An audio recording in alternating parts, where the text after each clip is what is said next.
Então, meus amigos e minhas amigas, muito boa noite a todos. Hoje, 2 de setembro, dando continuidade ao nosso curso de Obrigações 1 para a Universidade Federal da Bahia, a terceira aula hoje.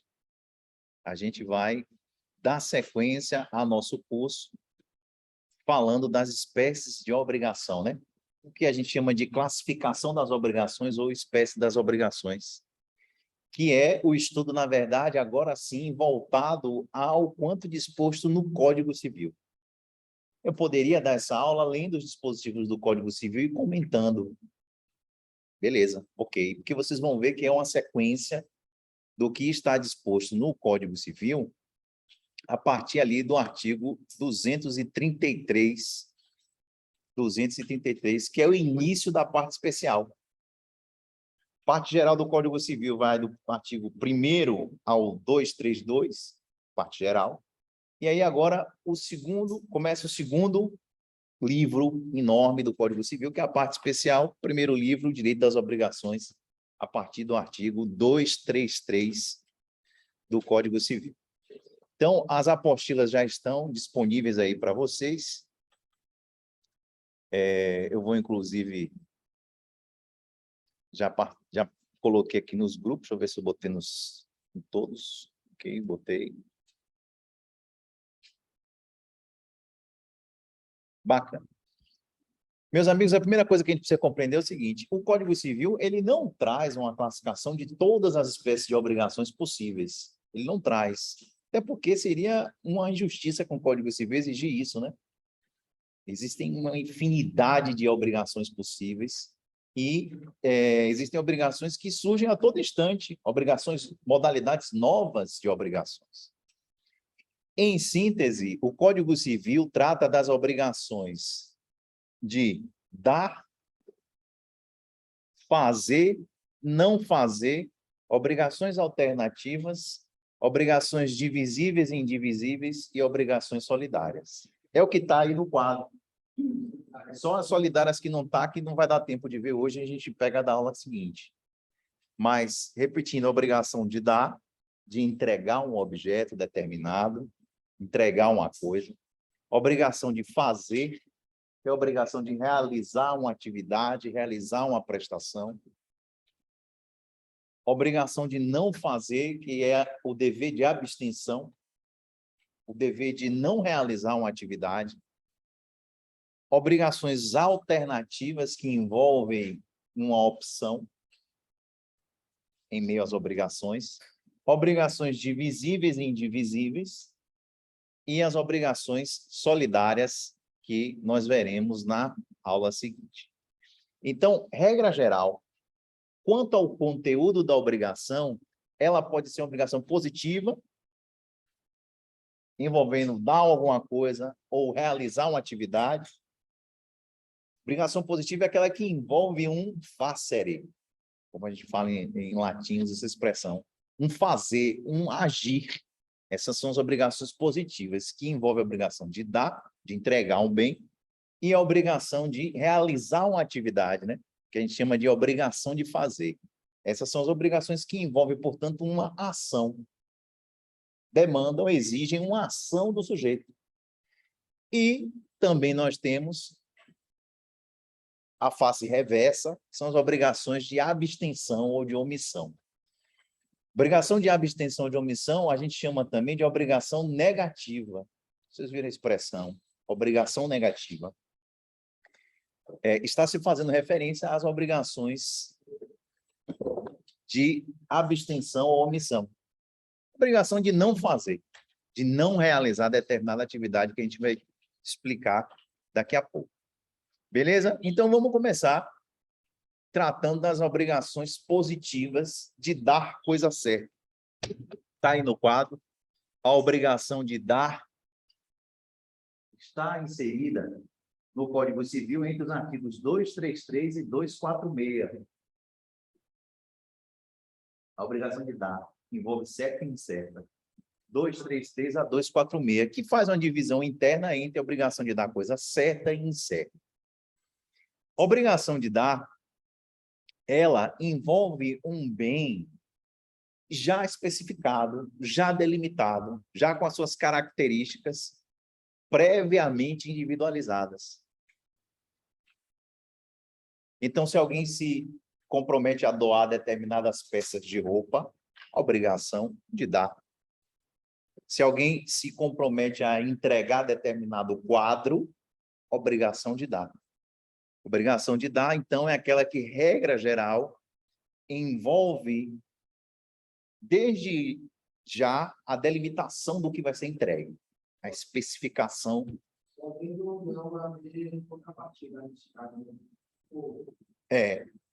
Pode ser uma obrigação de dar que envolva uma contraprestação, né? Contrato de compra e venda, e uma obrigação de dar que não envolva contraprestação, obrigação, contrato de doação, por exemplo. Então, de fato, a obrigação de dar pode envolver uma contraprestação ou não. Mas a gente ainda não chega nessas nuances. A gente vai abordar de modo profundo essas nuances quando a gente estudar os contratos. Contratos é que a gente vai analisar as diferenças, né? Mas você está certo, é isso mesmo, envolve a obrigação de dar, pode envolver uma contraprestação ou não. E um ponto importante das obrigações de dar, importantíssimo, já vem logo no artigo 236 do Código Civil, que diz que a obrigação de dar a coisa certa abrange os acessórios. Abrange os acessórios se não houver disposição em contrário. Então, regra geral, quando alguém se obriga a entregar determinada coisa, os acessórios desta coisa estão incluídos na obrigação de dar. Estão incluídos na obrigação de dar. Isso é o que a gente chama de princípio da gravitação jurídica.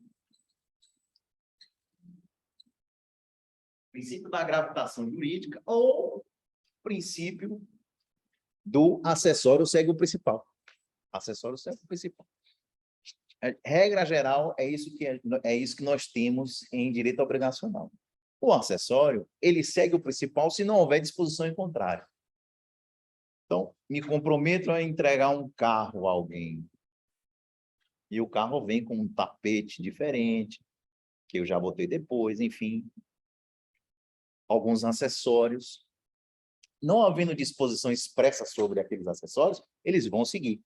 No silêncio, o acessório ele deve seguir o principal, é o que diz o artigo 233.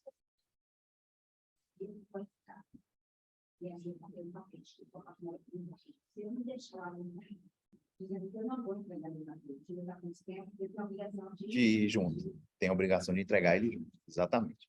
Agora, atenção.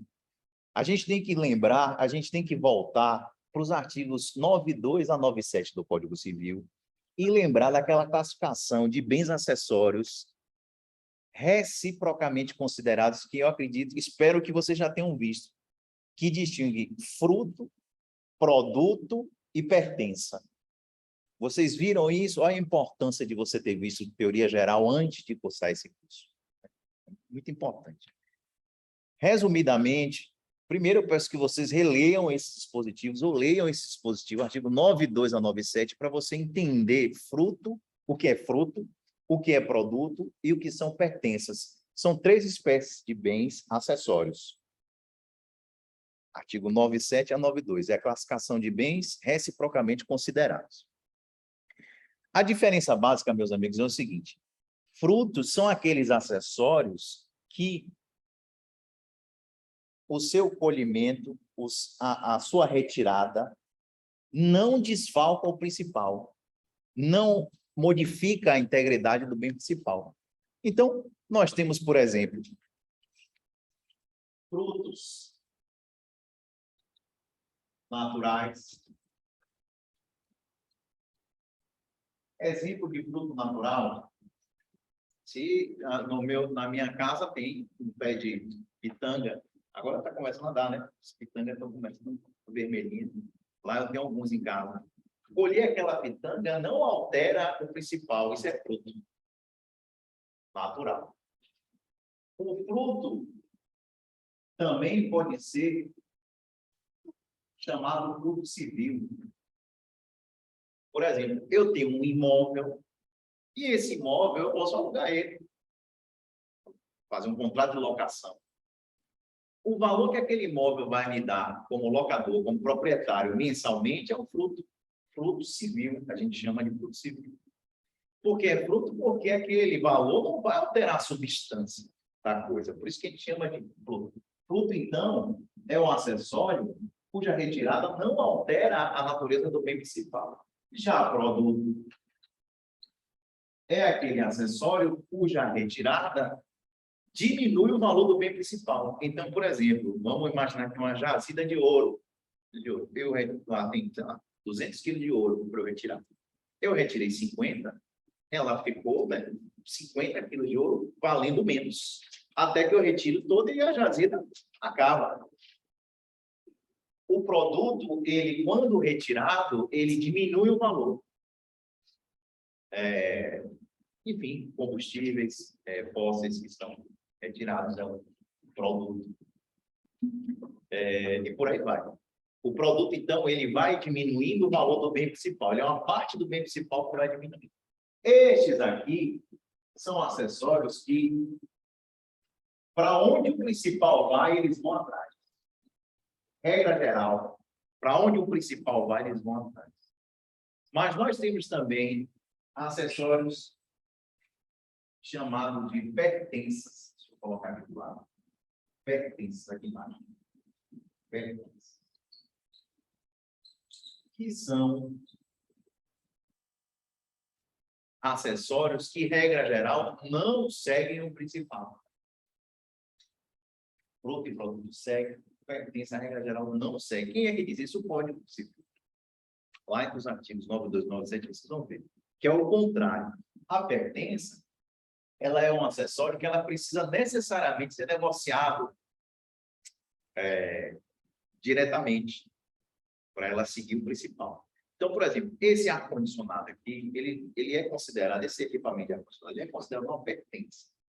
Se a UFBA resolve vender esse imóvel, esse ar-condicionado ele não vai na venda. Só vai na venda se entrar expressamente no contrato, dizendo, olha, aquela pertença, ar-condicionado, sei lá, os móveis, as cadeiras, vão estar no pacote da compra e venda. Beleza? Aí ela segue o principal. Então, pertença não segue o principal. Isso a gente já viu lá em teoria geral. Eu estou relembrando aqui para vocês que frutos e produtos, regra geral, seguem o principal e com pertenças é o contrário. As pertenças não seguem o principal. Beleza? Aí, meus amigos, a gente vai começar a estudar regras relacionadas a todas essas obrigações. Eles também estão no acessório, não alteraria o valor do principal? Ou é independente? Não altera. Se, por exemplo, se o negócio principal envolver... Se o negócio principal envolver a pertença, isso reflete no preço, normalmente, né? E ele se transformaria, então... Aí ele vai seguir o principal e ele está incluído no negócio principal. Por exemplo, quando a gente faz assim, venda de imóvel, a gente diz de porta fechada, porteira fechada. É um negócio jurídico em que se vendeu o principal já com as pertenças todas negociadas junto. Então, porteira fechada é do jeito que está ali. Os móveis, toda a decoração, enfim. Então, a pertença, ela, regra geral, não vai se... Diga rápido.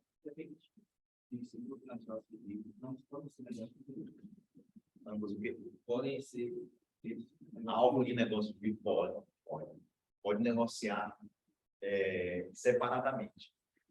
Vamos tratar nesse semestre aliás, direito obrigacional, ele trata normalmente de regras dispositivas. O que isso quer dizer?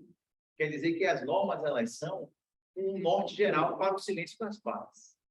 Mas as partes podem, em direito privado, normalmente, dizer do modo contrário. Por isso que é muito comum a gente ter, no final dos artigos aqui, nessa parte que a gente vai estudar, é assim, vírgula, salvo disposição em contrário. Porque é plenamente permitido, porque só envolve interesse particular. normalmente patrimonial e particular. Já nas normas de direito público, é o contrário. As normas são normalmente cogentes, normalmente obrigatórias, normalmente as partes não podem dizer de modo contrário. Mas aqui, tudo pode ser negociado, regra geral. Regra geral, né? Tem coisas que também não podem, a gente vai ver ao longo do curso. Qual é a diferença no caso desse artigo 54, que fala sobre a gente capaz de personalidade da política? Sim. Qual é a diferença da parte que ele cita objeto determinado ou determinado em relação à coisa certa? A gente vai ver agora, né? Fique com você só um pouquinho de paciência, a gente vai ver lá. Qual é a diferença? A gente vai relembrar isso. Viu? Daqui a pouquinho, no próximo ponto. Que eu quero que vocês botem na cabeça de vocês, e se vocês entenderem isso aqui que eu vou colocar agora, eu já estou satisfeito, já pode até ir para casa, se vocês quiserem. É o seguinte, toda obrigação, ela tem que ser cumprida, né? Adimplida. Se a obrigação não puder ser cumprida sem culpa da parte, sem culpa, a parte não teve culpa nenhuma pelo fato dela não poder cumprir com a obrigação que ela assumiu. Ela não teve culpa. Um caso fortuito, uma força maior, um evento extraordinário impediu que ela não teve culpa. A consequência vai ser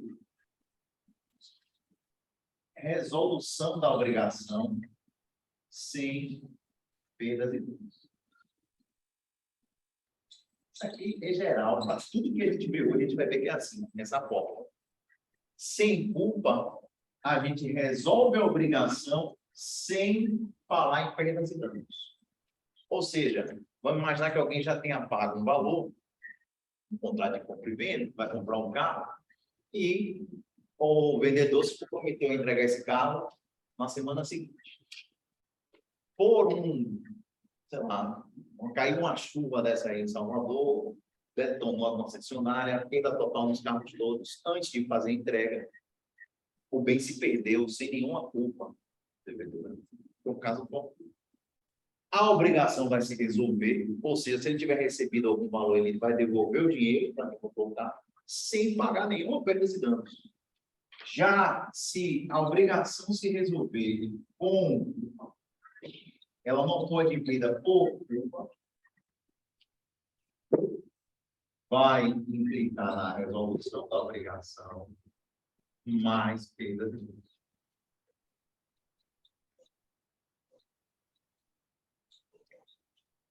Perdas e danos, que a gente vai estudar em uma aula específica, é uma indenização pelo fato daquela obrigação não ter sido cumprida. É uma indenização. Quando houver culpa, o que vai acontecer? A obrigação vai se desfazer. E ainda vai caber um pedido de indenização. Pô, eu estava contando com o carro na segunda agora. Não vou mais receber esse carro porque quem estava me vendendo bateu o carro por culpa dele. Bateu. Eu estava contando com o carro. Eu, por exemplo, já ia fazer transporte, sei lá, escolar, uma van que eu comprei. Não vou poder mais fazer. Já vou atrasar, vou perder contrato. Ele vai ter que devolver o dinheiro, mas pagar perdas e danos. Com certeza.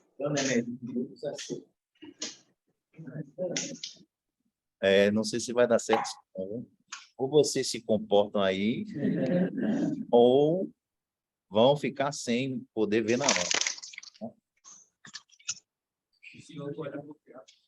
Não eu posso também não admitir ninguém. É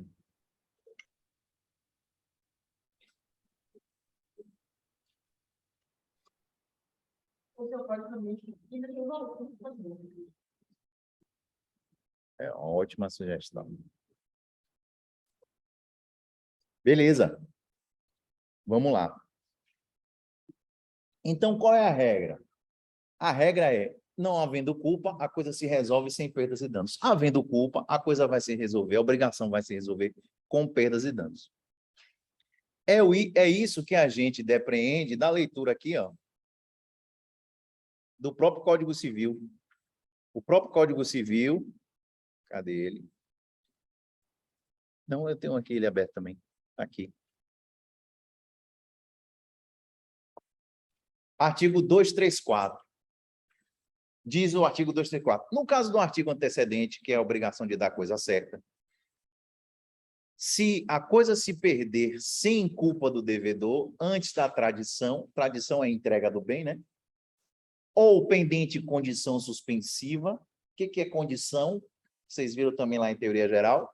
É o evento futuro e incerto. Futuro e incerto. Um evento condicional no negócio que você estabeleceu com a parte, que é futuro e incerto. Por exemplo, eu vou lhe doar um computador quando você se formar em direito.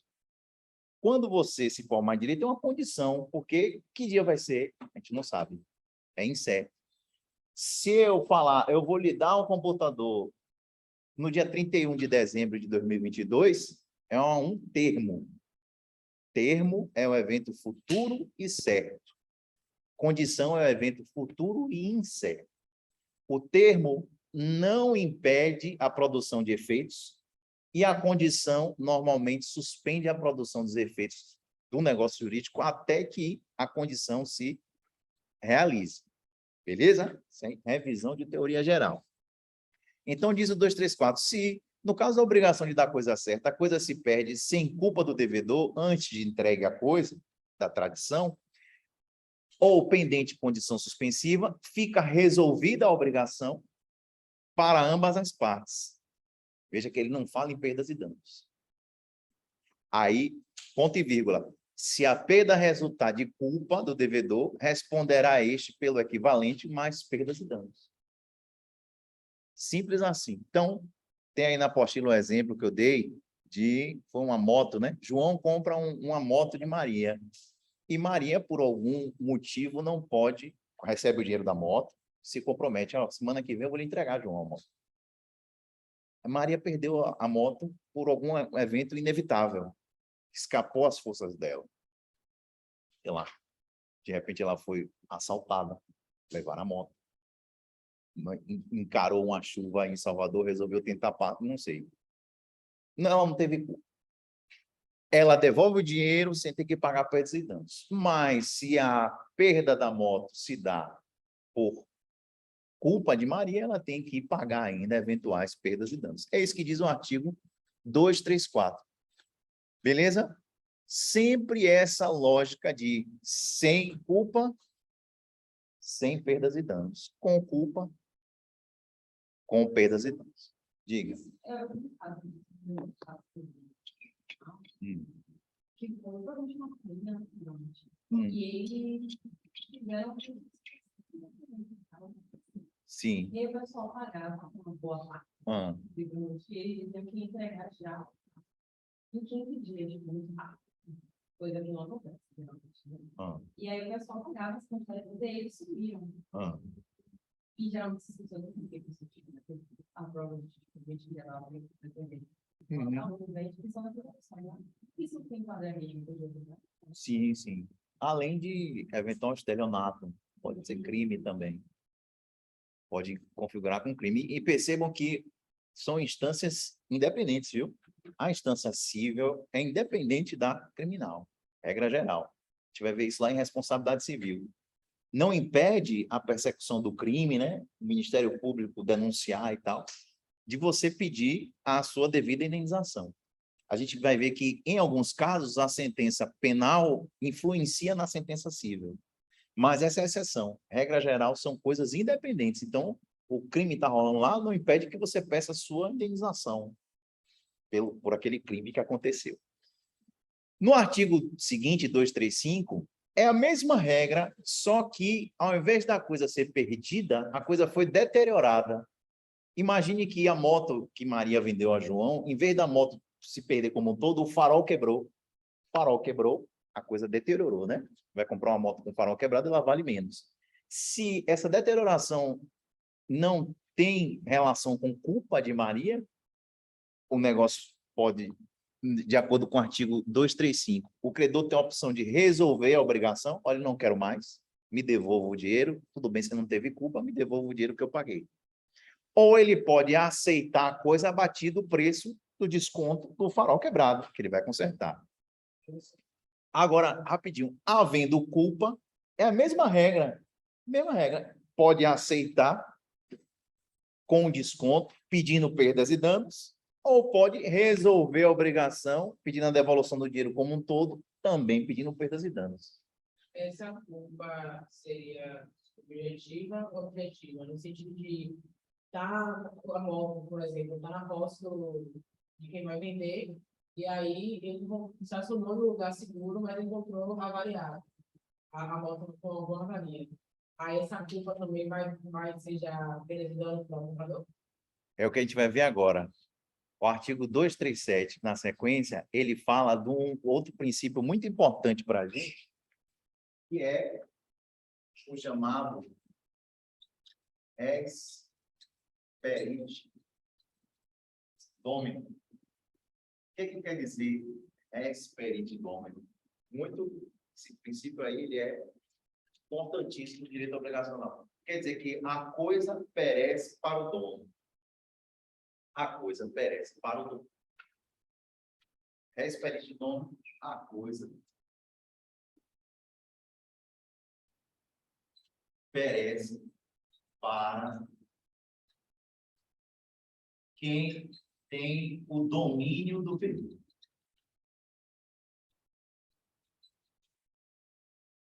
Quem tem o domínio do bem é esse que experimenta o prejuízo. Então, res perit domino quer dizer que até a entrega da coisa efetiva, até o que a gente chama de tradição, é o que diz o artigo 237, a coisa vai perecer em desfavor do devedor. Que o devedor é que tem o domínio do bem, é sobre ele que estava a responsabilidade. A coisa pereceu, enquanto ele não entrega o bem, é ele, devedor, que vai suportar este perecimento. É o que diz o artigo 237. Até a tradição pertence ao devedor a coisa, com os seus melhoramentos e acrescidos. Não são só as perdas, não. Se a coisa melhorar, der fruto, por exemplo, eu tenho um imóvel, eu vou vender o imóvel, só que eu vou entregar ele daqui a 2 meses. Aí tem um pomar lá, está dando maçã, eu posso colher aquele acrescido, é meu. Enquanto eu não entrego bem, o que ele piora ou melhora é de quem tem o domínio, de quem está exercendo o domínio sobre o bem.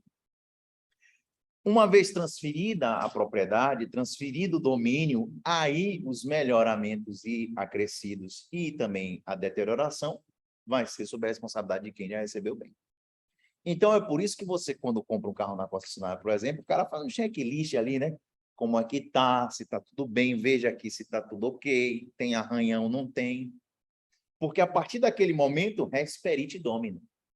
A partir daquele momento, a coisa vai perecer para você que ali assume o domínio. Você assume o domínio, você que vai arcar. É sempre assim? Não. Às vezes não, mas essa é a regra geral. Essa é a regra geral. Res perit domino. Res perit domino. Artigo 237 do Código Civil. Beleza? A coisa perece para quem tem um domínio. Então, é por isso que o Código diz que até entregue a coisa, ou seja, antes da tradição, se a coisa se perde ou se ela melhora, é o devedor que experimenta o prejuízo ou o acréscimo. Se for depois da entrega, é o credor que, a partir dali, vai experimentar o acréscimo ou decréscimo. Beleza? Respondeu a pergunta? Era isso, né? Pronto. O 237 está falando da obrigação de dar coisa certa, né? Agora, o 238, na sequência, se refere à obrigação de restituir. A lógica jurídica é a mesma. A lógica jurídica é a mesma. Mas o que é uma obrigação de restituir? Como eu falo que a lógica jurídica é a mesma, é que nada não vai modificar o res perit domino. Então, vamos lá. Eu sou locador de um bem. Vou botar aqui. Nossa regra geral. Que aqui fica enquadrada ali para a galera. Vamos lá. Eu, locador de um imóvel, faço um contrato de locação e alugo para João, locatário. Eu disponibilizo o imóvel para João por um tempo determinado e ele me devolve com dinheiro. Que é isso, contrato de locação. Beleza. Eu entrego o imóvel para João e nosso contrato de locação é de 1 ano. 1 ano. A partir de hoje. Quando é que ele vai me restituir esse bem? Ele vai restituir esse bem para mim no dia 2 de setembro de 2023. 3 de setembro de 2023. Beleza? Se nesse período de hoje até 1 ano na frente, a coisa se deteriorar sem culpa do locatário, quem é que vai experimentar o prejuízo? O dono, que é o dono. É isso que diz o artigo 238. Se a obrigação for de restituir coisa certa, exemplo, contrato de locação é uma obrigação que envolve devolver algo determinado. Se a obrigação for de restituir coisa certa, e esta, sem culpa do devedor, se perder antes da tradição, ou seja, antes da devolução do bem, sofrerá o credor a perda. O credor aí é o locador, sou eu, o dono do bem. E a obrigação se resolverá ressalvados os seus direitos até o dia da perda. Então, perceba a mesma regra. Professor, e se o locatário tem culpa com a deterioração? Aí ele responde. Aí ele vai responder pela deterioração. Mas, res perente dono. Regra geral é isso. É o dono que experimenta o perecimento da coisa. Esse risco do perecimento da coisa, inclusive, está envolvido, deve estar envolvido, nesse valor aqui. Esse valor envolve a deterioração natural do bem, porque ele sofre com o res perente dono. É sempre assim? Não, não é. Mais uma vez, não é. Deixa eu dar um exemplo. Tem contratos que você faz que, para a garantia do credor, se estabelece uma inversão da regra res perente dono. Exemplo. Você compra uma moto financiada. Você pode financiar de várias formas. Mas, vamos lá. Regra geral, você comprou uma moto financiada com o banco, sei lá, do Brasil. Fez o financiamento lá, pagou uma parte, deu entrada, a outra parte você divide. Durante o pagamento das prestações, você bateu a moto. Bateu a moto. Quem é que experimenta esse prejuízo? É o banco ou você? Você. Olha aí uma exceção a res perente dono. Por quê? Até você terminar de pagar, quem é o dono da moto? É o banco. A moto só vai ser sua propriedade de fato. Lá no TUT vai ter o seu nome, sem nenhuma restrição, quando você pagar tudo. Então, aí um exemplo de exceção da regra res perente dono. Impactos que envolvem financiamento, né, prestações sucessivas, antes do adimplemento total de todas as prestações. O que é isso? Isso é uma segurança para o credor, né, para quem está vendendo bem. Porque ninguém vai vender o bem a prestação se ele fosse o responsável, res perente dono, enquanto a pessoa não pagasse. Imagine, o cara vem aqui na moto, não dá nem entrada, divide de 48 vezes a moto. O cara sai e vende a total na moto. Eu que vendi a moto, não tive culpa nenhuma, não recebi, só recebi a primeira parcela, vou ficar responsável? Ninguém ia fazer esse tipo de impacto, né?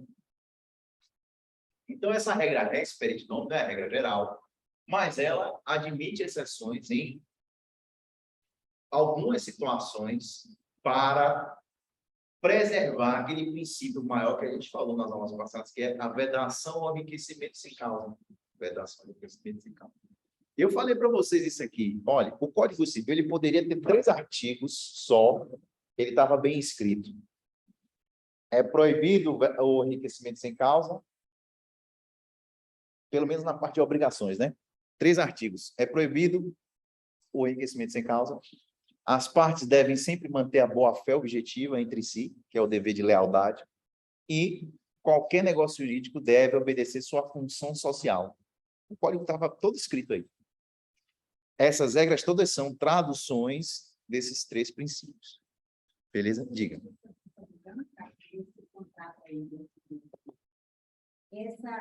Tem alguma cláusula que fala sobre isso? Sobre essa questão aí do direito de litigância? Tem alguma cláusula explícita? Bom, não precisa ter, mas normalmente tem.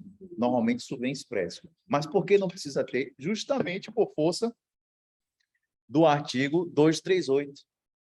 O que a gente está estudando aqui são regras gerais de obrigações que vão funcionar no silêncio dos negócios jurídicos. Na prática, o que acontece? Quando a gente faz um contrato de locação, é uma série de repetição dessas regras aqui. A não ser quando, às vezes, as partes querem modificar, fazer de modo diverso, que elas podem, né, quando for a norma dispositiva. Mas, no silêncio do contrato, o que vale é a função do Código Civil é essa. No silêncio do contrato, qual é a regra para resolver o conflito? É o que está disposto aqui. No Código Civil, que é o nosso Código Civil, se for uma relação paritária, lembre-se sempre disso, né? Se for uma relação de consumo, Código de Defesa do Consumidor. Código de Defesa do Consumidor. Beleza?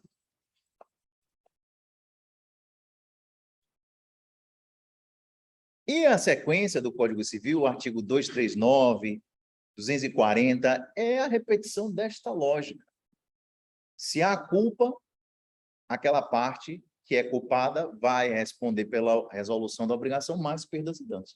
Se não há culpa, ela responde sem perdas e danos. Beleza?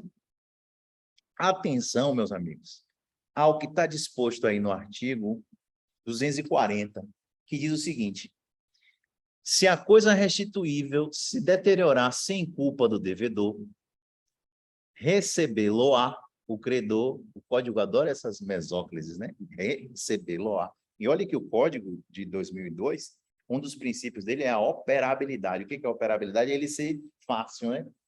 De fácil compreensão. Mesóclise não é uma coisa de fácil compreensão. Eu só lembro de Michel Temer. Só lembro de Michel Temer, que parece... eu vejo ele assim, vampirão, assim, com 200 anos e falando mesóclise, achando super lindo, né? Então, se a coisa restituível se deteriorar sem culpa do devedor, recebê-la o credor, tal qual se ache, sem direito à indenização. É a nossa regra geral, né?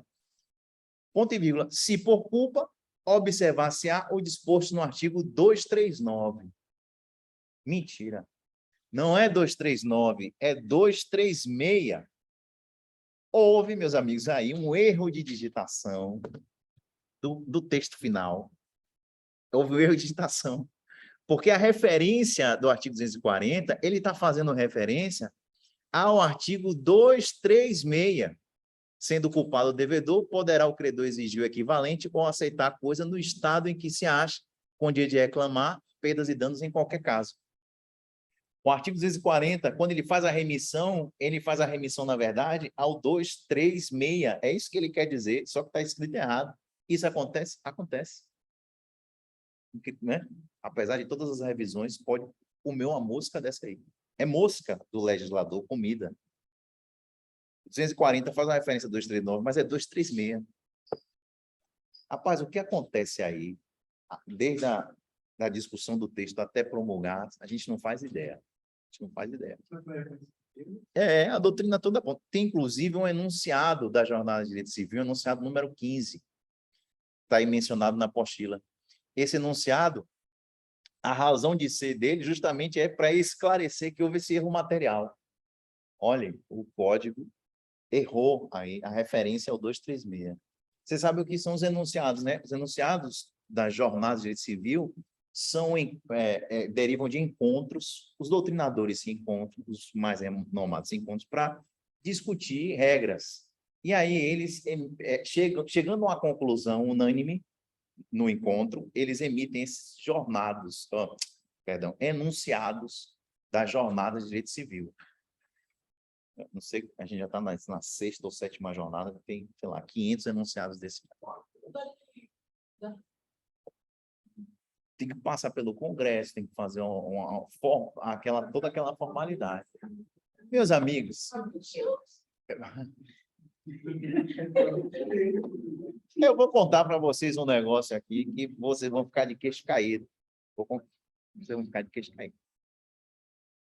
Na Constituinte de 88, na nossa Constituição, tem lá a divisão de poderes, né? Executivo faz as políticas públicas, legislativo cria normas jurídicas e judiciário, no conflito, ele vai resolver. Beleza.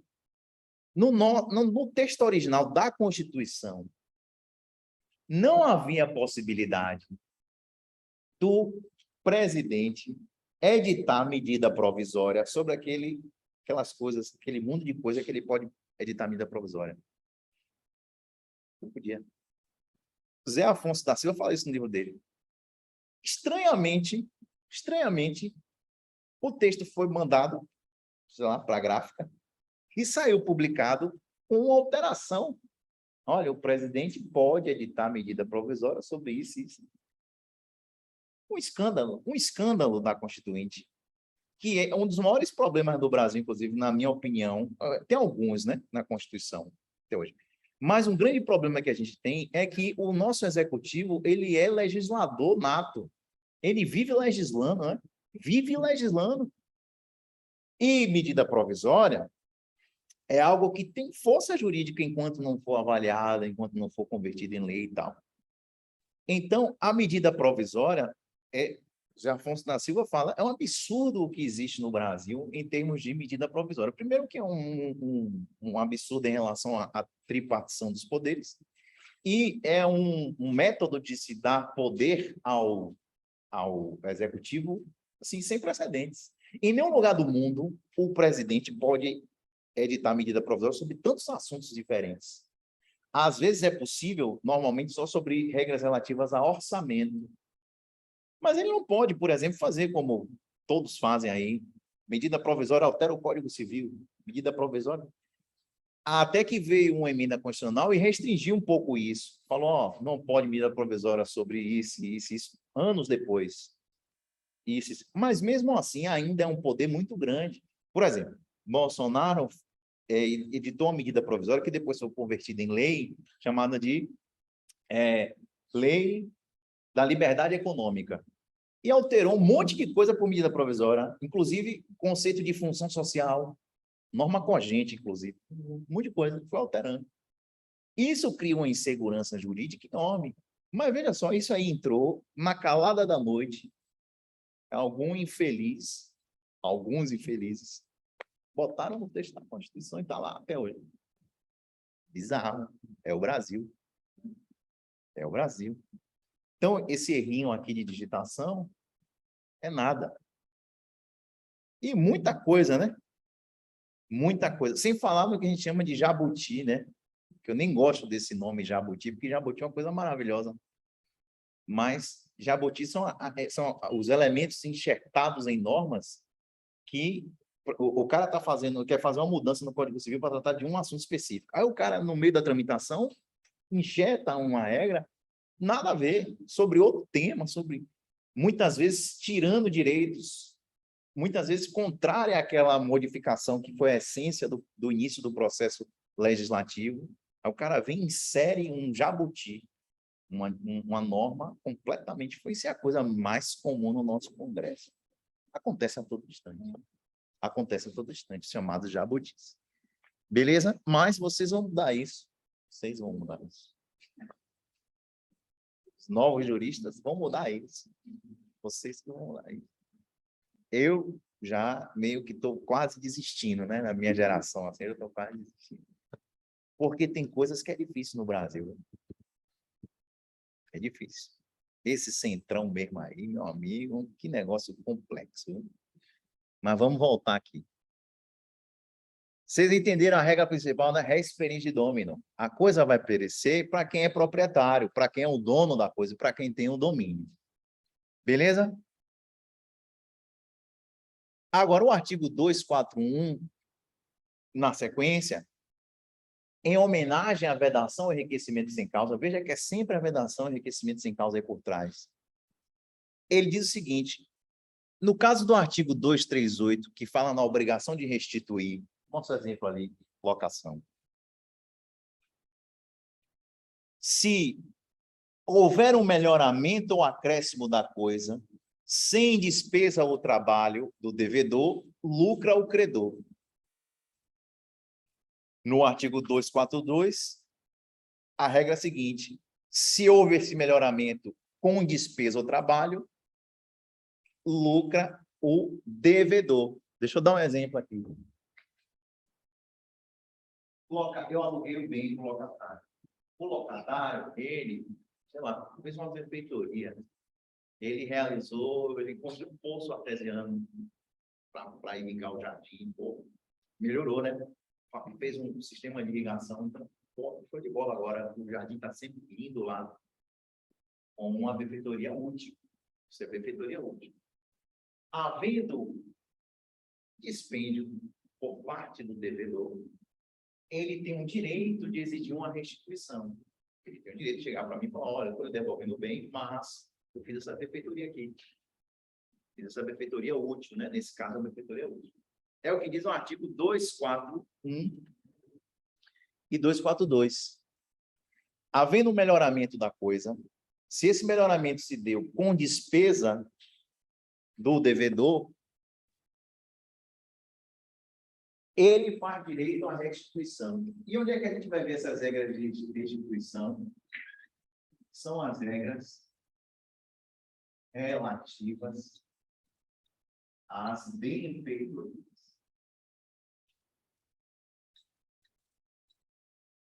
Veja bem, o bem melhorou e ele não gastou nada, e ele não teve nenhum dispêndio, quem experimenta melhor é o dono, logo o dono.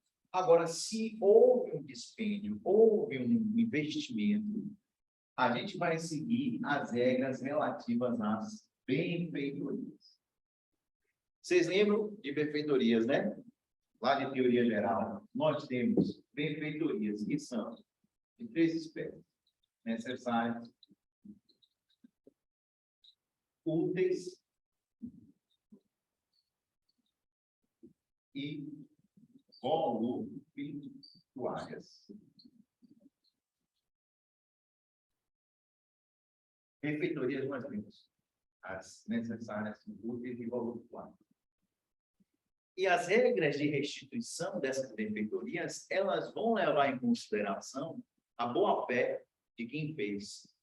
Então, ó, quem realizou essas benfeitorias podia estar de boa-fé ou podia ser um possuidor de má-fé. Beleza? Qual é a regra geral? A regra geral é que as benfeitorias necessárias... Primeiro, vamos lembrar só o que é. Benfeitoria necessária é aquela fundamental à conservação do bem. Se ela não for feita, o bem vai se deteriorar cada vez mais. Exemplo, essa chuva aí de Salvador, o telhado da casa abriu um buraco. Consertar o telhado da casa é uma benfeitoria necessária, porque se não conserta e começar a vazar, aí o prejuízo vai ser enorme. Cada dia aumenta o prejuízo, né? Infiltração, morto, então, benfeitoria necessária é aquela realização necessária à conservação do bem. A benfeitoria necessária, ela deve ser devolvida. Regra geral, ela deve ser devolvida. Benfeitoria útil é aquela que não é para conservação do bem, mas é algo que aumenta o valor do bem de modo considerável, né?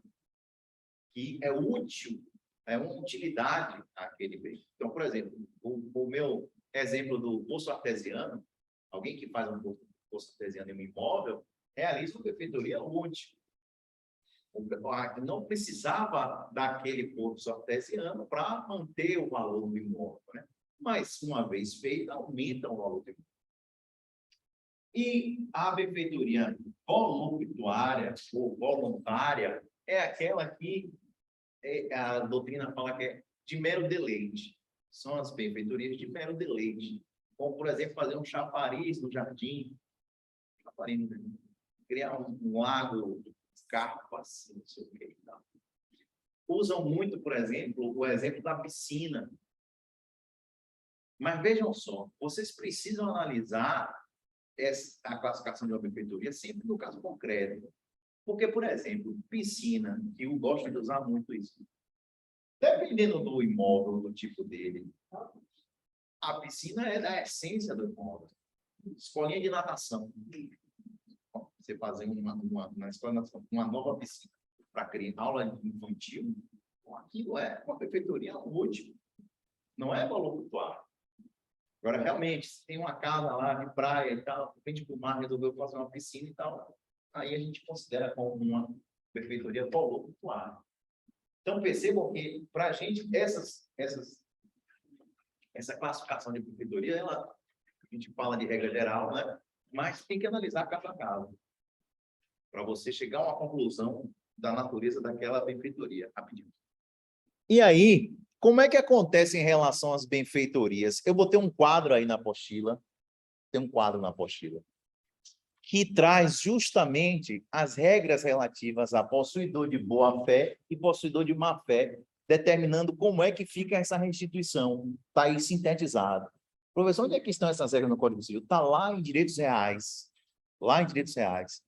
A partir do artigo 1228, que começa a falar de propriedade. Aí tem uma seção que fala sobre benfeitorias. São essas regras que o artigo 242 se refere. Ele diz, ó, para o melhoramento, aumento ou emprego, para o melhoramento ou aumento, se para o melhoramento ou aumento empregou o devedor trabalho ou dispêndio, o caso se regulará pelas normas deste Código atinentes às benfeitorias realizadas pelo possuidor de boa-fé ou de má-fé. Onde é que estão essas normas deste Código? Lá em direitos reais, quando trata de propriedade, o Código descreve.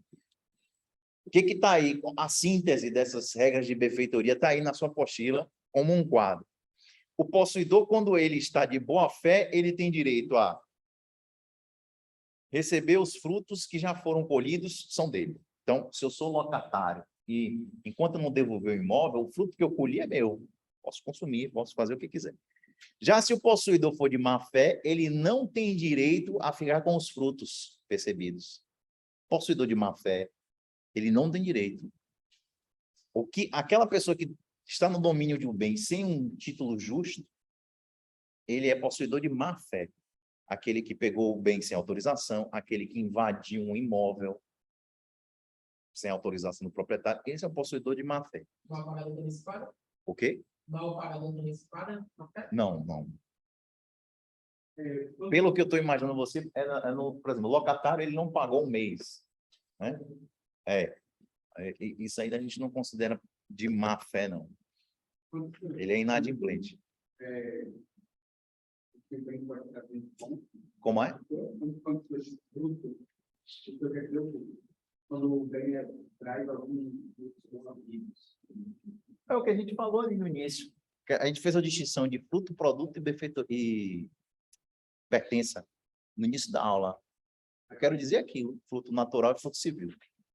Fruto natural e fruto civil. Seguindo aí na tabela, possuidor de boa-fé, ele tem o dever de restituir os frutos pendentes, deduzidas das despesas de produções e custeio. Então, se eu sou possuidor de boa-fé, tenho uma fazenda que eu estou ocupando ela por força de um contrato de locação, por exemplo. Eu investi em um plantio e vou colher, sei lá, uma produção de milho, de alguma coisa assim, só no mês que vem. Mas eu vou devolver o bem antes. Esses frutos, que a gente chama de frutos pendentes, de quem são? Meu ou do dono? do dono. Só que como eu estou de boa fé, qual é a minha boa fé? Eu estou ocupando aquele bem por força de um contrato de locação. Eu tenho direito à restituição das despesas de produção e custeio. Já o possuidor de má-fé, segue aí no quadro, ele tem que restituir o valor dos frutos que deixaram de ser colhidos por sua culpa, desde o momento em que se constituiu a sua má-fé. Na sequência, possuidor de boa-fé, ele não responde pela perda ou deterioração da coisa que ele não deu causa. A gente já viu isso. Ele não teve culpa, ele não responde. Possuidor de má-fé responde pela perda ou deterioração da coisa, ainda que acidentais. O possuidor de má-fé, peguei um bem de alguém, um computador, sem avisar, sem nada. Pode ser até crime, né? Apropriação indébita e tal, ou furto. Mas vamos imaginar que eu não tinha a intenção de me apropriar do bem. Não foi furto, porque o furto depende dessa intenção, né? De você ter para si o bem. Eu só peguei ali emprestado e tal. Quando eu peguei, emprestado não, porque o empréstimo também é um contrato que você negocia, né? Peguei sem avisar. O computador caiu da minha mão. Eu era um possuidor de má-fé, ainda que acidentalmente ele tenha caído de minha mão. Eu vou ser obrigado a reparar o conserto daquele computador. É isso que a gente acabou de ver aqui. Salvo se ele provar que, de igual modo, a perda teria acontecido se estivesse na posse do reivindicante.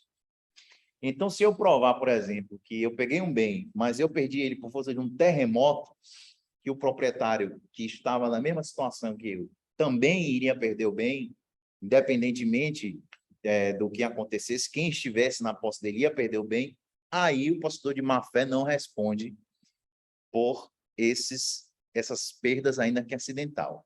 Para finalizar, o possuidor de boa-fé tem direito à indenização das benfeitorias úteis e necessárias. O possuidor de boa-fé tem direito a receber pelas benfeitorias que ele realiza úteis e necessárias. Úteis e necessárias. Bem como tem direito a levantar as benfeitorias voluptuárias, se for possível, né? Se for possível, ele pode, vou retirar e levar comigo a benfeitoria voluptuária. Já o possuidor de má-fé, ele tem direito à indenização apenas das benfeitorias necessárias.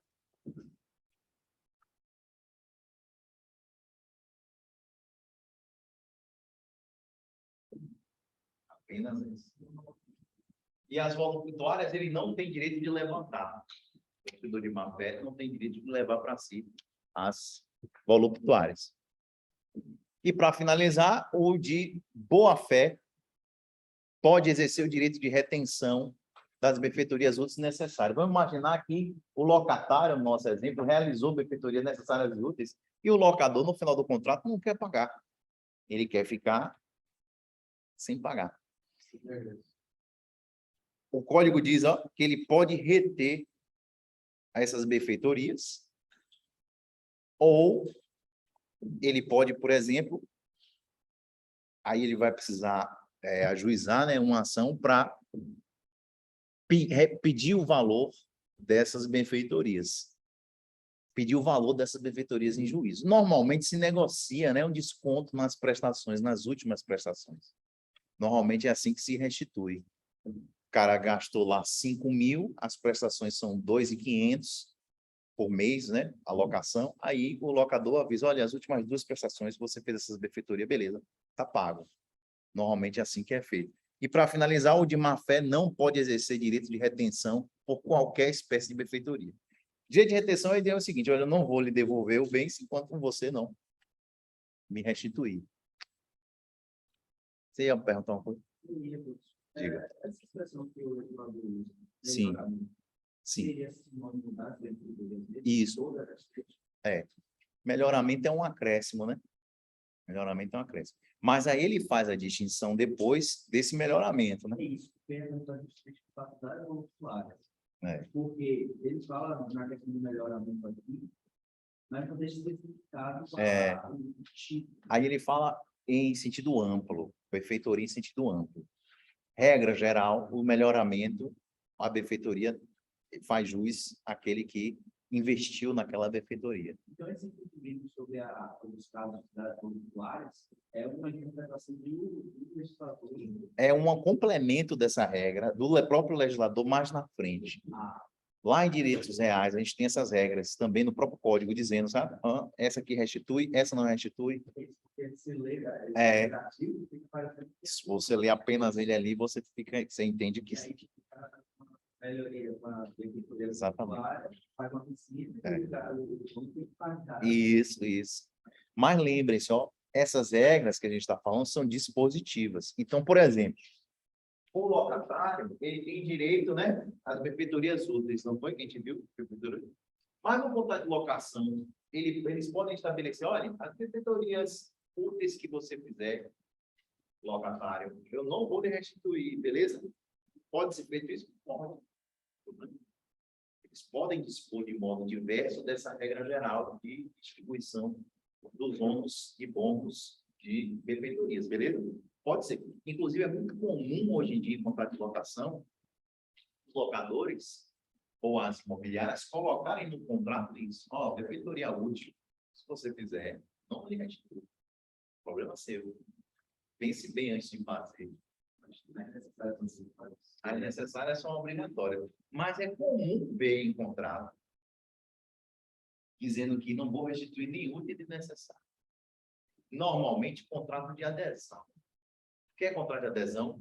Contrato que você não negociou as cláusulas. O cara oferece lá todo o pacote, você vem e marca um X, né? Então, aqui eu vou. Tudo bem.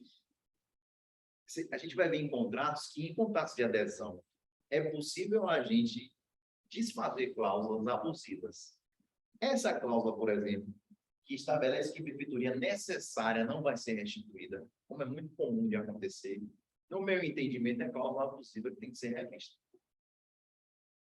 A pessoa que faz o contrato de locação, está lá, escrito, a benfeitoria necessária, eu não vou restituir. Aí acontece dele ter que fazer rapaz, a casa do cara vai cair. Eu fiz escorei a pilastra para não cair. Eu não vou receber por isso. Isso é um enriquecimento sem causa. Isso é tudo que o código não quer. Né? Então, se você for judiciário e esse contrato for de adesão, provavelmente você vai ter sucesso. Vai ter restituído a benfeitoria necessária. A despeito do que está lá no contrato. Agora, se for um contrato negociado, paritário, que eles chamam, as partes negociaram, e o locatário, não, beleza, até as necessárias, tudo bem, não vai precisar restituir. Aí, beleza, não vai restituir. Beleza? Professor, como é que eu faço para saber se foi negociado, se foi acordado ou não? Aí é caso a caso. Caso a caso que a gente vai parar para analisar. A gente sabe, por exemplo, que um contrato, quando ele é de uma imobiliária, um contrato de locação, ele é de adesão normalmente. Está lá pronto. A única coisa que a imobiliária muda é o cabeçalho com as informações pessoais. Não muda os termos do contrato. Esse contrato é de adesão. E o artigo 423 e 424 do Código Civil diz... Vou trazer para vocês aqui. 423.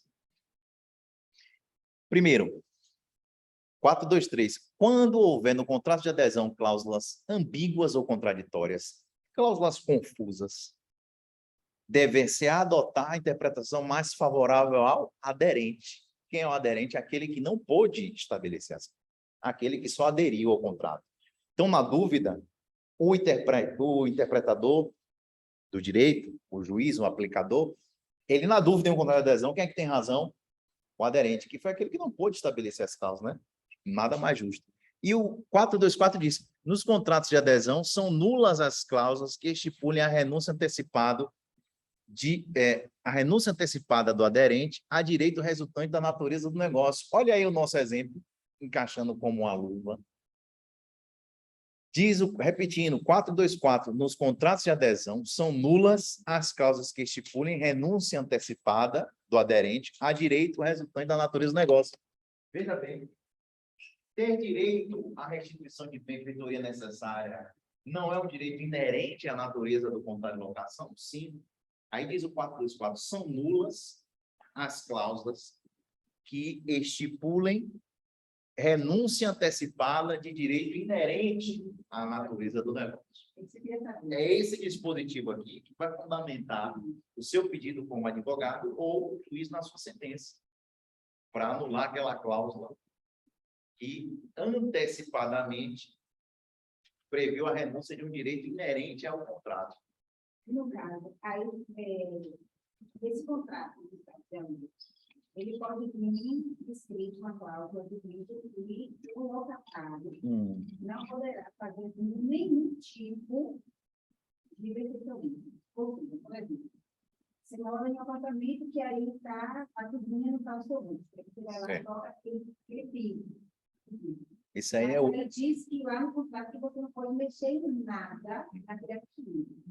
Nenhuma benfeitoria, então, no caso aí, caberia ao locador não aceitar nenhuma dessas três benfeitorias. Veja só, benfeitoria necessária são benfeitorias muitas vezes urgentes. A necessária, ela é muitas vezes urgente. Muitas vezes não dá para esperar a concordância do dono. Sob pena do bem se perder como um todo até. Então, as benfeitorias necessárias, elas, diante da urgência, sendo urgente, normalmente ela admite a intervenção imediata, com direito à restituição. Agora, não sendo urgente, o que o código diz e o que os contratos normalmente dizem é que antes precisa da concordância do... Se a benfeitoria for útil, sempre vai precisar da concordância antecipada do proprietário. Se for útil, aquilo ali não tem que ser feito necessariamente para preservar o bem, mas porque, pô, eu não gosto desse azulejo vermelho. Quero mudar, vou botar azul. Aí você tem que pedir antes.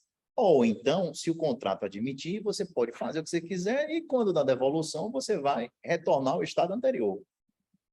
Você vai ter que desfazer o que você fez e devolver, porque a obrigação é de restituir. A obrigação de restituir é aquela obrigação de devolver o bem como lhe foi entregue, desconsiderando a depreciação natural. Depreciação natural é res periti domino. Pode então ter que ser nessa relação. Tipo assim, existe uma benfeitoria necessária, e aí, no caso, telhado, uma parede de um imóvel vai cair sobre o imóvel do vizinho. E aí o vizinho chega e resolve aquela situação. E aí, tipo, no contrato está, é um contrato de locação. E aí, no contrato está estipulado lá que é a obrigação do locatário resolver essas questões necessárias. Poderia o vizinho entrar com a ação para com o locatário, para o locador? Pode. Para ambos. Botando ambos no polo passivo. Não tem problema nenhum.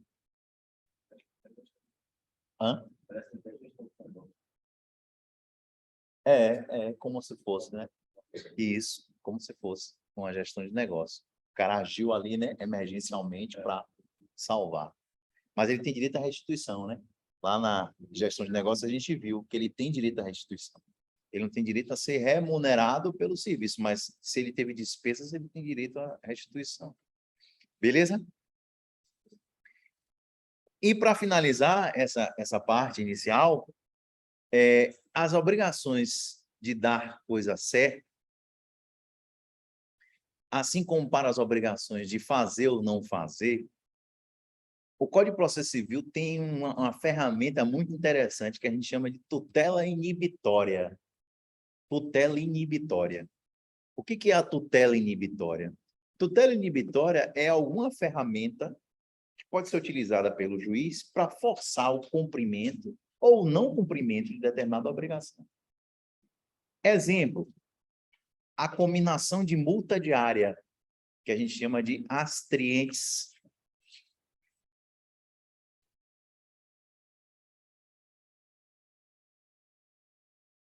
Astrientes. O que são as astrientes? São as chamadas multas periódicas, que normalmente é combinada dia a dia. Por exemplo, eu entro em juízo contra uma cobrança indevida da Vivo. O juiz diz, olha, não precisa pagar mais. E Vivo, você não pode cobrar mais. Cada dia que você cobra, eu vou lhe multar em R$100 por dia. se você vivo fizer a cobrança dele. O que é isso? Uma tutela inibitória. É para inibir o comportamento de determinada parte. Normalmente, a tutela inibitória é exercida através das artes multas superiores, mas pode ser feito de outra forma. Tem vários métodos coercitivos, né? As artes, a tutela inibitória é, na verdade, um método coercitivo para fazer o sujeito se mexer e cumprir com a obrigação dele. Por exemplo, devedor de alimentos tem várias modalidades de tutela inibitória, se admitindo, inclusive, a prisão civil pelas prestações de alimentos não pagos, pelas prestações recentes, né? Recentes é dos últimos 3 meses. Então, não paga as prestações dos últimos 3 meses, se admite como método coercitivo a ameaçar de prisão e prender quem deve prestação de alimentos. Agora, você não pode ser preso por prestações antigas, viu?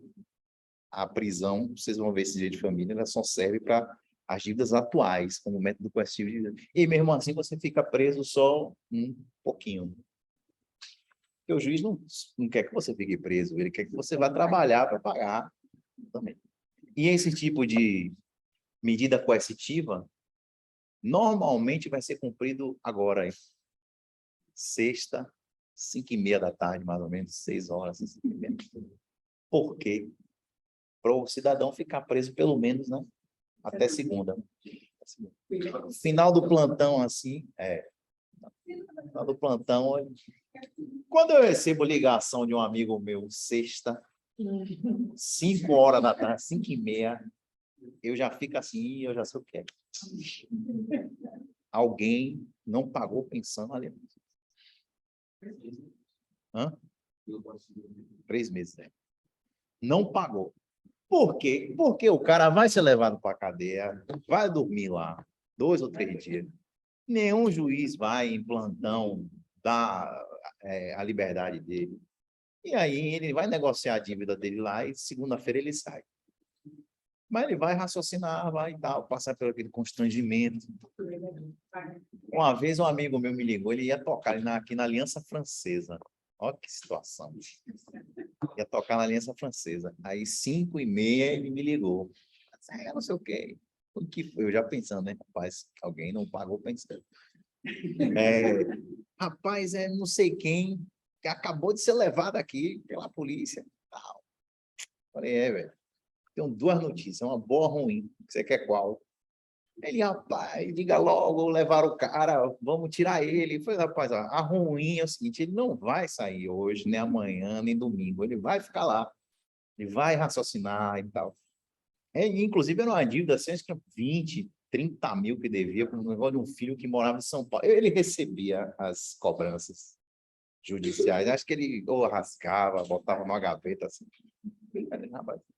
Não vai dar em né? Não vai dar em nada. Porra, de pagar a pensão. É comum, é muito comum. O cara achar que não dá nada. Uma hora vai dar. Aí é isso. Aí, e a boa notícia qual é? A boa notícia é que você vai negociar, vai falar, eu vou pagar aí de 20 vezes, vai pagar a primeira e vai sair. Pronto. Essa é a boa notícia. É mesmo, vai ficar lá. Não adianta, nem gaste com advogado hoje que você vai perder seu dinheiro. Porra, e aqui o show, faça sem guitarrista. Você quer fazer ainda? Faça assim, para pelo menos esse cover aí você matar, né? Mas já ajudar ele. Vocês já podem fazer uma distribuição aí do cover para o brother aí. Tutela inibitória. Tutela inibitória. Tutela inibitória é isso aí.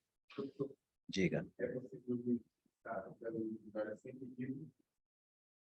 Dependendo da natureza da causa, sim. É possível. Não só o CPC, mas a natureza do direito envolvido. Por exemplo, demandas que envolvem reparação de dano ambiental. O meio ambiente é um bem de interesse coletivo, difuso, né, de toda a coletividade, fundamental, garantia individual de qualquer pessoa, uma garantia dessa geração e das futuras gerações, de acordo com o artigo 225 da Constituição. Então, é um direito cogente, indisponível e inegociável. Direito ao meio ambiente ecologicamente equilibrado. Vamos imaginar que uma parte, o Ministério Público, sei lá, tenha pedido, sei lá, reparação, e tenha pedido para que a pessoa não cause mais prejuízo ao meio ambiente. E não falou em multa diária. O juiz pode, de ofício, para fazer valer aquela decisão liminar, ele deu uma decisão liminar dizendo, olha, pare de... Ele pode combinar uma multa diária? Com certeza. Pode, não deve. Pode ser também. Pode ser também. Sem, inclusive, o dita altera a parte, né? Sem ouvir a outra parte. Pode. Então, dependendo da natureza, sim. Ele pode, de ofício, e ele pode ser criativo. O juiz pode ser criativo. E o juiz, especialmente, eu tenho notícia de juiz muito do trabalho, eles estão muito criativos, né? Eles estão assim. Por exemplo, eu já vi o cara, o condomínio está devendo alguma coisa de um funcionário lá que saiu, foi demitido. Aí, eu já vi juiz mandar penhorar o tanque d'água do condomínio. Aqui onda. Fica sem água, a pai resolve na hora.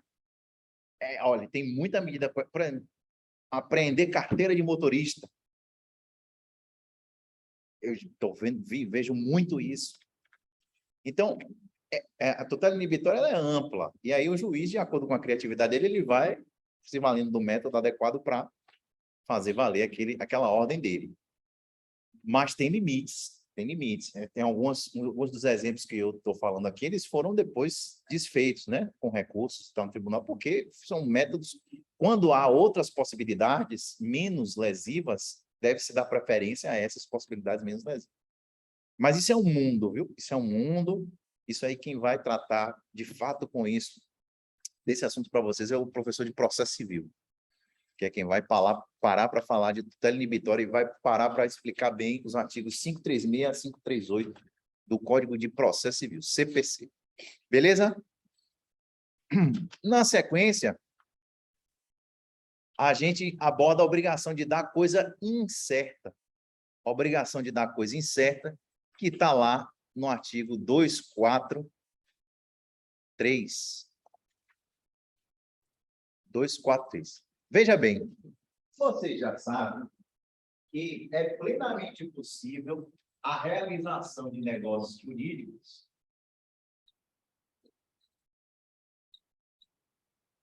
sobre coisa determinável, né? O que é que diz o artigo 104 do Código Civil? Ele traz os requisitos de validade do negócio jurídico.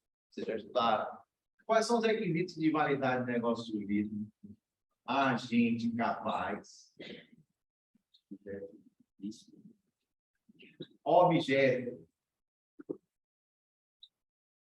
lícito, possível, determinado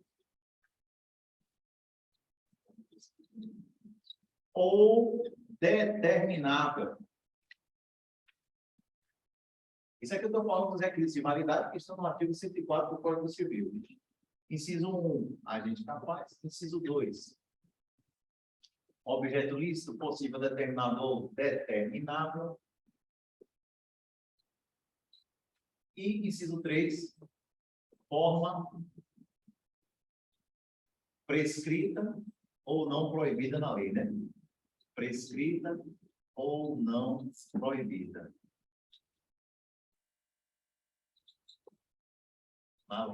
Beleza.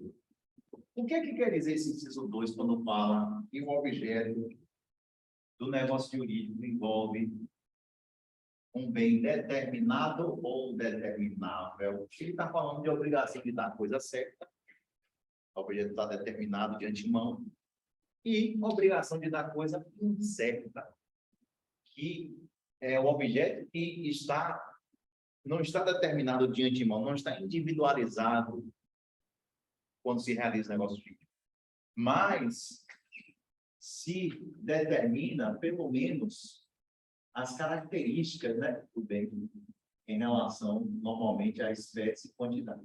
Então, por exemplo, se eu faço um contrato de compra e venda de safra futura, vou comprar a sua safra que você colher, sua safra de café.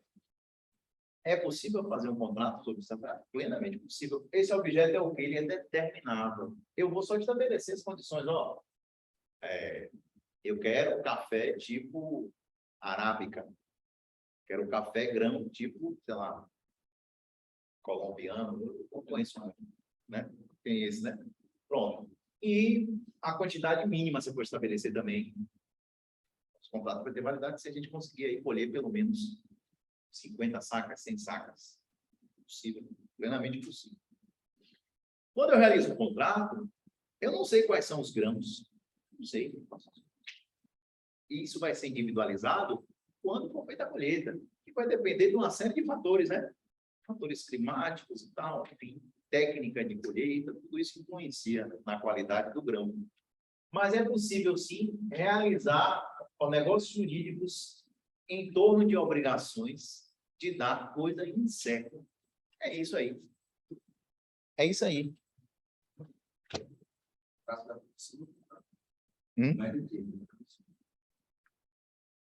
Coisa incerta. Eu não sabia que vai entrar. Isso tem certo. É de dar coisa incerta no sentido de que a coisa não está determinada, a gente não tem individualizado o que vai ser entregue. Por isso que o artigo 243 diz: a coisa incerta será indicada ao menos pelo gênero e pela quantidade. Beleza?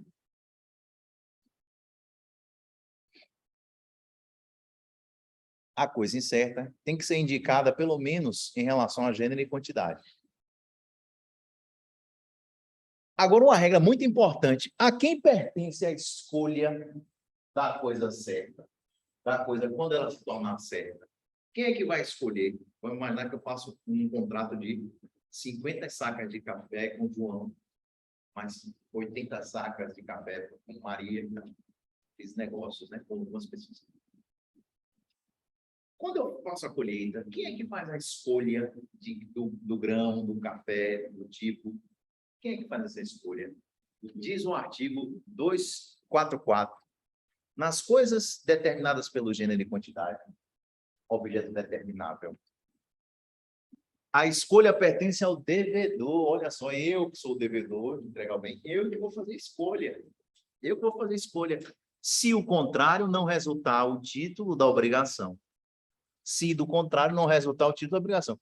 Ou seja, é claro que eu posso, no meu contrato, dizer: olha, quem vai fazer a escolha dos grãos sou eu, comprador, eu vou comprar sua safra, eu vou lá escolher. Pode? Pode. É uma norma dispositiva. Mas, regra geral, vocês estão fazendo lá a sua prova da OAB, vocês estão fazendo uma prova de concurso, e cai uma questão sobre obrigação. Regra geral, meus amigos, o Código Civil, ele privilegia o devedor. É o devedor que normalmente tem um privilégio de escolha. Por isso que eu botei na apostila aí que o devedor, normalmente, ó, ele tem uma posição, ó, felizinho, porque o devedor, ele tem várias benesses de direito, né? Material e processual. Então, na prática, isso é uma política legislativa. Aqui, o devedor tem proteção. Hã? Como é que vai saber se na parte do devedor? Saber se o quê? Ah, sim. Isso aí, caso a caso, né? Veja que o código diz, ó. Eu não sei, não entendo sobre café, mas quero comprar. Como é que eu vou poder anular esse negócio jurídico, sabendo que ele ajuda? Com essa parte final do 244. Diz o 244. Nas coisas determinadas pelo gênero e quantidade, né, a obrigação de dar coisa é incerta. A escolha pertence ao devedor, se do contrário não resultar o título da obrigação. Ponto e vírgula. Mas não poderá dar a coisa pior, nem será obrigado a prestar a melhor. Qual é a obrigação do devedor? É escolher a coisa intermediária, de qualidade média. Isso é o parâmetro, o standard. Como é que eu vou pagar uma safra que ainda não colheu? Sim. Ainda posso, né? Vou me ter o que quer, que vai ajudar. Eu vou escolher isso. Então, você pode colocar no contrato que quem vai escolher é você. Você pode colocar. Essas normas são dispositivas. Mas, regra geral, é assim que funciona. Mas é um contrato que envolve também fidúcia, né? Confiança. Esse é o tipo de contrato que você faz com quem você confia. Com quem, historicamente, honra de modo satisfativo as suas necessidades. Você não sai por aí comprando safra com quem você nunca viu. Né? Mas o quê? E dá uma alguém para lá na casa dele e agir de má fé, também isso não foi. Não, se ele age de má fé, ele tem que pagar. Mas veja só, olha o que diz o artigo 246. Antes da escolha, antes dele resolver fazer a escolha de entregar o bem, não poderá o devedor alegar perda ou deterioração da coisa, ainda que por força maior o caso fortuito. Olha só, aí a contraprestação do código. O devedor, enquanto ele não escolhe a coisa e entrega, se ele perder o bem, mesmo que ele não tenha culpa, ele é responsável por indenizar. Tá vendo aí? Não é só sorrisos. Não é só sorriso. Veja que ele vai ser responsável mesmo que ele não tenha tido culpa. Como é que chama? Geada. Tem muito isso no sul do país, né? A geada destrói a plantação. O cara, se ele for contrato de safra, ele tem que indenizar, vai ter que devolver o dinheiro. Beleza? Então, nem tudo são flores para o...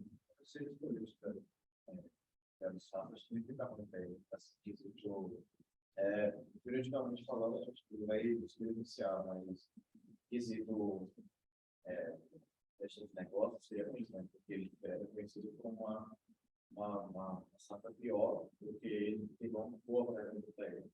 Com então, certeza. assim, digamos, eu entendo que uma evidência que é grande, da minha evidência estava, e ele percebe que essa safra é conteúdo bem pior do que se esperava. Ele vai simplesmente... Claro, não vai mais fazer o negócio. Ele vai falar para todo mundo. Com certeza. Com certeza. É bem isso. Então, meus amigos, o que o devedor tem que fazer? Fazer escolha pelo bem intermediário. Ele não pode nem escolher o pior, nem escolher o melhor. Nem é obrigado a escolher o melhor, a entregar o melhor. É a coisa intermediária. Claro que ele pode escolher o melhor, pode escolher o pior também. Mas o código veda isso. Beleza? Uma vez feita a escolha, a obrigação se transforma em obrigação de dar coisa certa. Aí o código diz, feita a escolha, aplique-se todas as regras relativas a dar a coisa certa. É o que diz o artigo 245.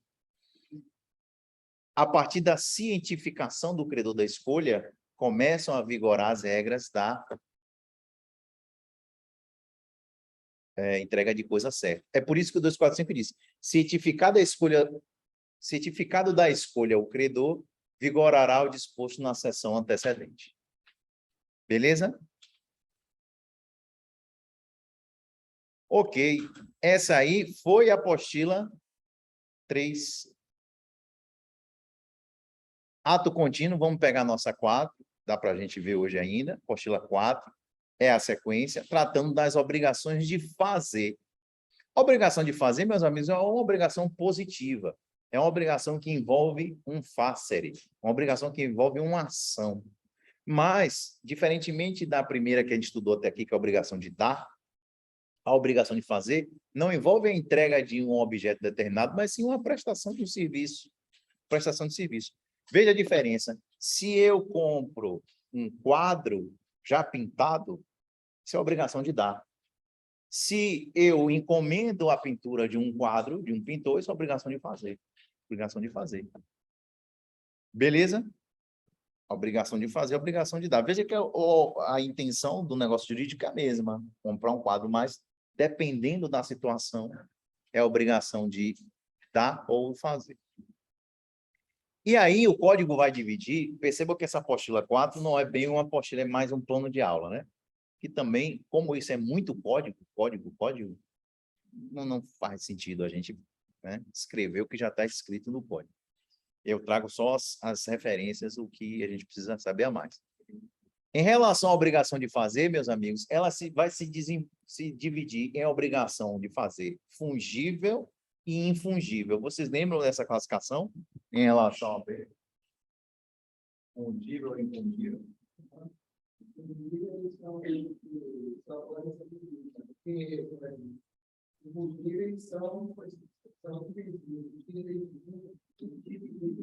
Não, você misturou aí.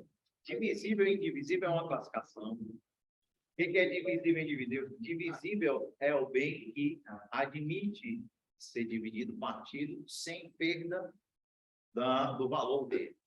Indivisível é o bem que não admite a divisão dele sem uma perda considerável, mesmo em situação do bem. Fungível é o bem que pode ser substituído por outro de mesma espécie, qualidade e quantidade. Exatamente. Dinheiro.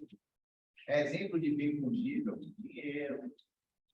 Por que dinheiro é um exemplo clássico de bem fungível? Porque uma nota de 100 pode ser substituída por outra nota de 100 ao mesmo valor. Bem fungível é o bem que pode ser substituído por outra, reposto por outra de mesmas qualidade, espécie e quantidade. Ao contrário, o bem infungível é aquele bem que não pode ser substituído por outro de mesma espécie, qualidade e quantidade. É o bem único. É o bem que perdeu aquele e não tem mais nenhum. E percebam mais uma vez que essas classificações em relação aos bens, elas dependerão da análise do caminho. Porque um relógio pode ser um bem fungível e pode ser um bem infungível. Se é um relógio que foi dado, né, pelo seu avô, aquele relógio foi dado pelo seu avô e tal, passou para o seu pai, ele passou para você. Né? Você ia dar para o seu filho e alguém, enfim, deteriora o relógio. Esse relógio é bem infungível, ele é único para você. Lá uma garrafa de vinho, pode ser fungível, infungível depende. Né? Depende. Se for um vinho que você acha no mercado igual a ele é fungível. Se é uma garrafa, né, de uma safra especial, só tem aquela ali, então, infungível. Todo imóvel, atenção, todo imóvel é infungível. Todo, porque imóvel é único, sempre.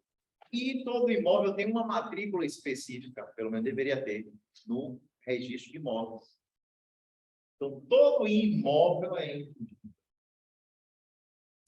Já os bens móveis vai depende da análise. Tem imóvel fungível e imóvel infungível. Beleza? Revisão do que já rolou aí. Isso que eu falei no início da aula, leiam de novo lá, especialmente do 92 ao 97. Beleza.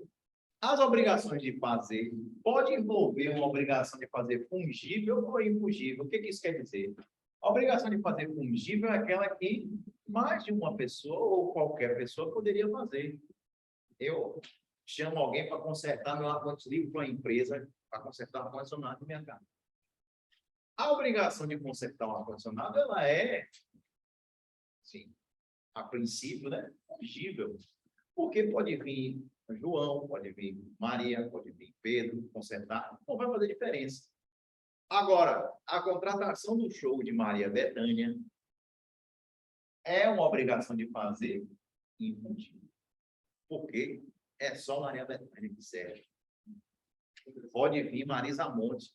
Alguns acharem Marisa Monte melhor do que Maria Bethânia, mas não é Maria Bethânia. Não dá para substituir por outro que não seja a própria. Beleza? Contrato de trabalho, por exemplo.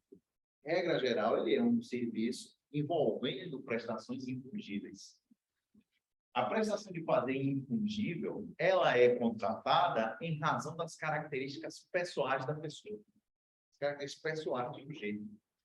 É por conta, por exemplo, como é que você contrata um professor? Você contrata um professor em razão de um concurso, em razão de, né? O mestrado, o doutorado, a especialização naquele tema e tal. Então, dar aula é uma obrigação normalmente infungível. Vou dar aqui. Meu irmão gêmeo pode vir aqui dar essa aula. É outra coisa. Por mais que vocês olhem assim, eu estou vendo igual ali. Não é. E aí tem gente que entra aqui e fala, do mosaico.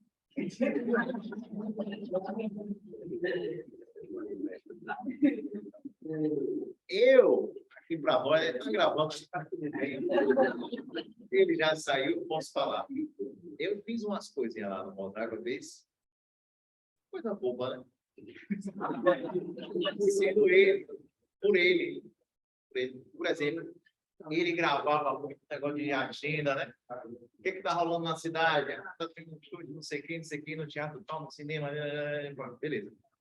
Às vezes, eles davam uma merda na agenda, ou tinha que refazer, em cima da hora. O programa era gravado, né? Aí ligavam para ele e a galera não achava ele. Ou não conseguia falar, ou não achava. Aí me ligavam. Sério. Por favor, passa aqui a agenda, a locução da agenda, que mudou, a porra não vai ter esse show, agora é outro, tem que mudar, não estou falando, ninguém acha, assim, que está tudo bem, diga aí. Aí eu falava, com a mesma entonação, quase ninguém notava, né, a diferença, a voz é parecida e tal, e se eu fizer a entonação que ele faz, que eu conheço, né, e vice-versa também, e a galera não vai saber que aí, em tese, seria fungível. Né? Em tese, seria até algo fungível. A nossa voz de voz de gêmeos. Mas, regra geral, a obrigação realizada pessoalmente por uma pessoa em contrato de trabalho é infungível, em razão das características da pessoa. A obrigação de fazer fungível. Se é algo subjetivo, emocional, assim, né?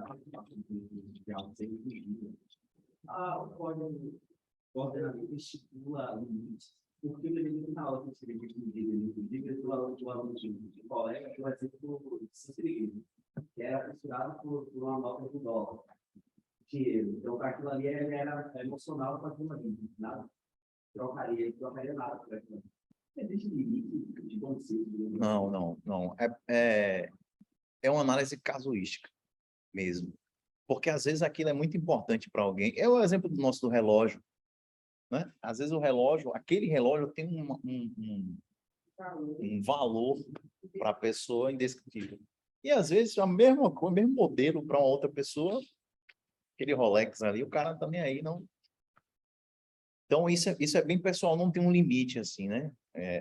Previamente estabelecido. Tem que ser analisado caso a caso. A fungibilidade é uma característica que a gente tem que analisar caso a caso. Agora, a gente tem as regras gerais, por exemplo, imóvel, como eu falei para você, sempre é infungível. Carro é bem fungível ou infungível? Carro é bem fungível ou infungível? Não depende, não.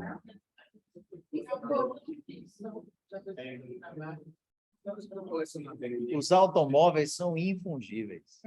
Sempre. Porque ele tem um número de chassi. Ele tem um número que individualiza ele. A gente pode ter o mesmo Gol, sei lá, 2010, preto, tá? Beleza, mas não é o mesmo. Viu? A fungibilidade ela é olhada, né? Situação por situação. Se você tiver um elemento individualizador, é infungível. É infungível. Por isso que, regra geral, os seres humanos são... Né? Celular eu já consideraria, já tiraria desse rol de...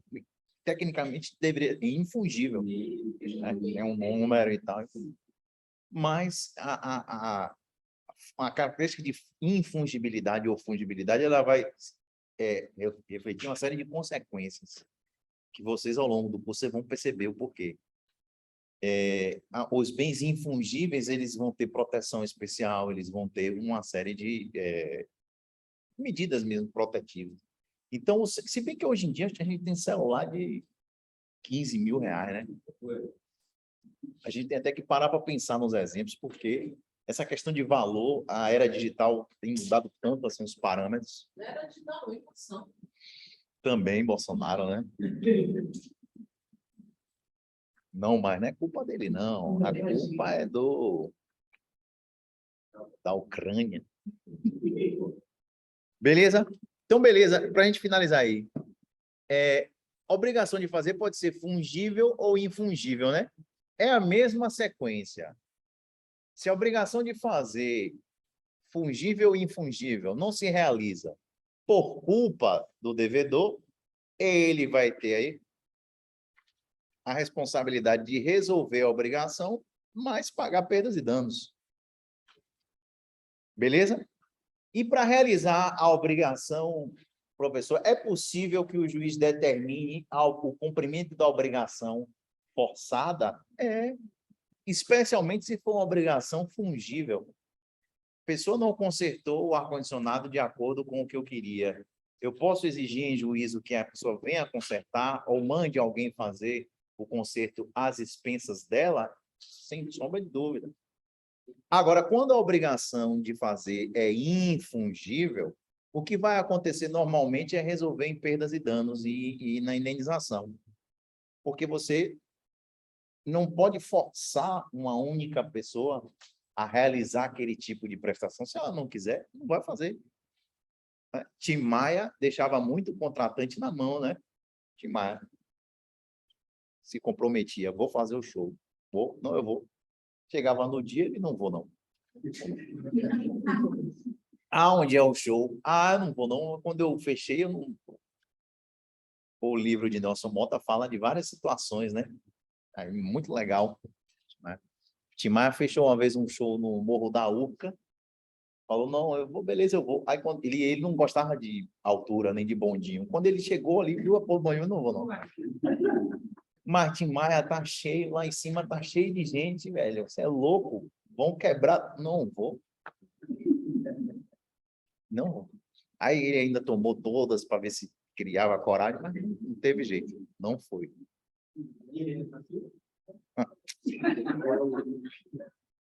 Tim Maia era problema. Tim Maia era problema. Beleza? Atenção, viu, meus amigos? Todas essas regras que eu estou falando, a gente está se valendo das regras do Código Civil, mas se for uma relação de consumo, a gente vai lá no Código de Defesa do Consumidor, que vai ter a respectiva, pelo menos em tese deveria ter, a respectiva para uma relação de consumo. Se não houver no Código de Defesa do Consumidor, o que é que a gente faz? Aí a gente se vale da regra do Código Civil, que tem aplicação subsidiária. Então, por exemplo, o cumprimento forçado pode ser exigido por meio de multa, né? De áreas astrientes, que a gente viu. A tutela inibitória. Regra geral, a gente usa o CPC, artigo 536 a 538. Mas se for a relação de consumo, nós vamos nos valer do artigo 84 do Código de Defesa do Consumidor. É o artigo 84 do CDC que fala do cumprimento forçado de relação de consumo. Beleza? E quando a obrigação for infungível, é a mesma coisa. Só que vai haver a conversão de perdas e danos e, normalmente, não sendo possível o cumprimento forçado, ainda uma indenização, né? Abrangendo aí nas perdas e danos. Beleza? Finalizamos a apostila 4 e a apostila 5, que eu já enviei para vocês, vou deixar para a gente ver na sequência, né? Semana que vem. E aí tá beleza. Por nós. Beleza? Então, até semana que vem aí. Valeu a galera que estava na sala. Depois eu vou deixar gravado para vocês, viu? Valeu.